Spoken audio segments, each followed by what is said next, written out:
Filmes e séries sempre foram construídos em torno de heróis, desde o Superman até os protagonistas modernos cheios de dilemas morais. E a ideia sempre foi a mesma: alguém poderoso escolhendo fazer a coisa certa. E isso tranquiliza a gente, faz a gente acreditar que se pessoas extraordinárias existissem, elas protegeriam todos nós. Mas The Boys faz uma pergunta diferente, uma pergunta muito mais desconfortável. E se alguém extraordinário não tivesse nenhuma obrigação moral? E se alguém poderoso simplesmente não se importasse? A resposta para isso é o Capitão Pátria.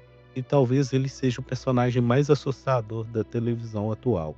Não porque ele é cruel, não porque ele mata, mas também porque ele realmente acredita ser um herói. E isso aí muda muita coisa.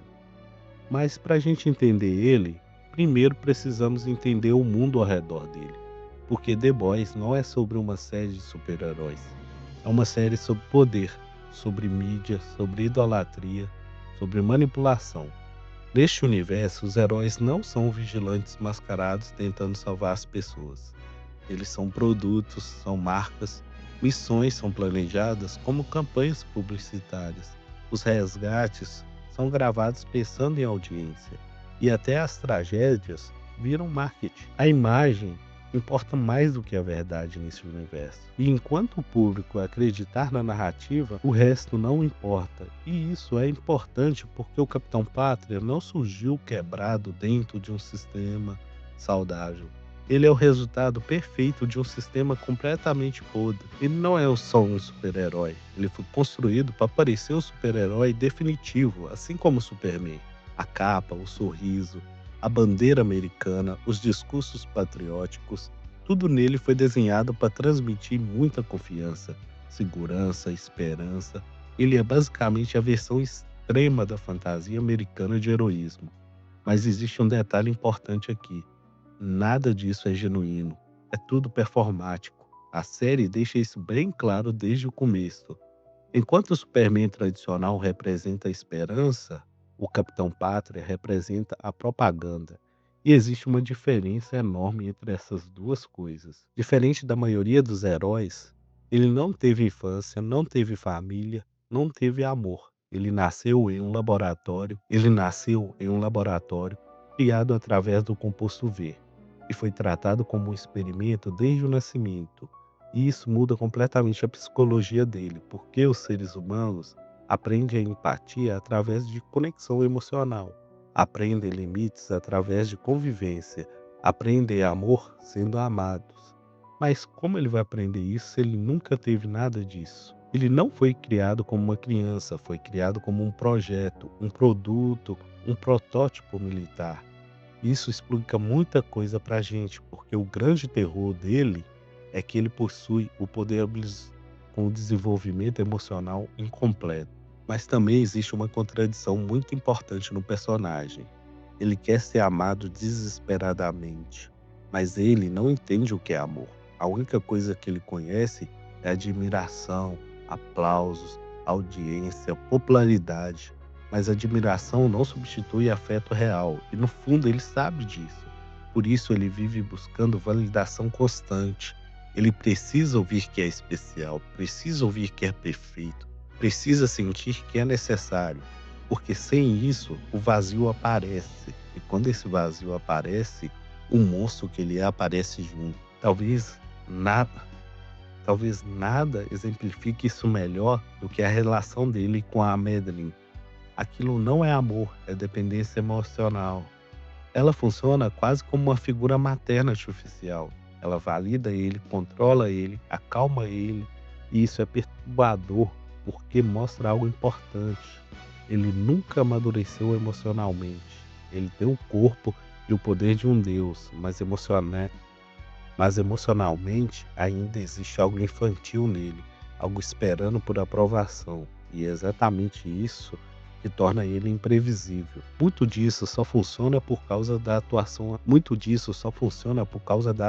absurda do Anthony Starr. Porque ele não interpreta o Homelander como um vilão tradicional, ele interpreta ele como alguém tentando parecer normal. Isso é muito assustador. Os sorrisos dele Dura um tempo demais, os silêncios ficam desconfortáveis, o olhar muda do nada. Parece que tem alguma coisa violenta tentando sair o tempo inteiro e às vezes sai sem aviso, do nada. E o Homelander, ele não age estrategicamente, ele reage emocionalmente. Vilões comuns normalmente calculam, ele não, ele explode. Às vezes basta insegurança, rejeição, humilhação, desconforto e pronto, ele mata alguém. Isso torna ele muito assustador porque ninguém consegue prever qual que é o limite dele. Nem a Vault, nem os aliados do Set, nem o público. Existe uma frase muito famosa que é o poder corrompe. Mas no caso dele, talvez o problema seja ainda pior, porque ele não foi corrompido pelo poder. Ele foi criado dentro dele. Ele nunca soube o que é ser vulnerável, nunca teve medo físico, nunca teve consequências reais. E quando alguém cresce assim, as regras as regras deixam de fazer sentido, porque regras só funcionam quando existe alguém ou alguma coisa acima de você. E acima do Homelander não existe ninguém. No começo da série, a Vought ainda acredita controlar ele através do marketing, da manipulação, da aprovação pública, mas existe um problema nisso tudo. Ele é o mais forte, ele é mais forte do que todo o próprio sistema que criou ele. E eventualmente ele percebe isso. E talvez seja o momento mais assustador da série, quando ele entende que ninguém consegue impedir ele, ninguém consegue punir ele, ninguém consegue controlar ele. E aí o equilíbrio entre criador e criação começa a desmoronar. E talvez seja aqui que The Boys fique tão desconfortável, porque o Homelander não é assustador só pelos poderes, ele é assustador porque representa algo real. A ideia de pessoas poderosas demais que lentamente percebem estar acima das consequências. Isso pode ser celebridades, bilionários, políticos, figuras que são idolatradas. The Boys exagera isso através de superpoderes, mas a crítica continua funcionando. Quanto mais alguém é tratado como símbolo, menos as pessoas querem enxergar o monstro. E é por isso que ele funciona tão bem. O terror dele não está na violência, está na ausência completa de humanidade emocional. Ele aprendeu a copiar emoções, aprendeu a imitar carisma, aprendeu a performar empatia, mas nunca aprendeu a sentir tudo isso de verdade. E talvez essa seja uma parte muito triste do personagem.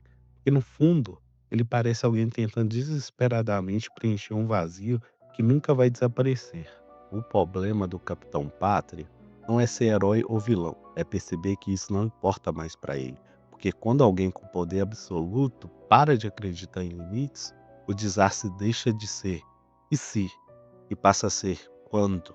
E você, quais personagens também te assustam, não pela violência, mas pela completa indiferença? Comenta aqui embaixo e se curtiu o vídeo, se inscreve no canal porque ainda vou trazer muita análise nesse estilo por aqui. Valeu por assistir, tchau.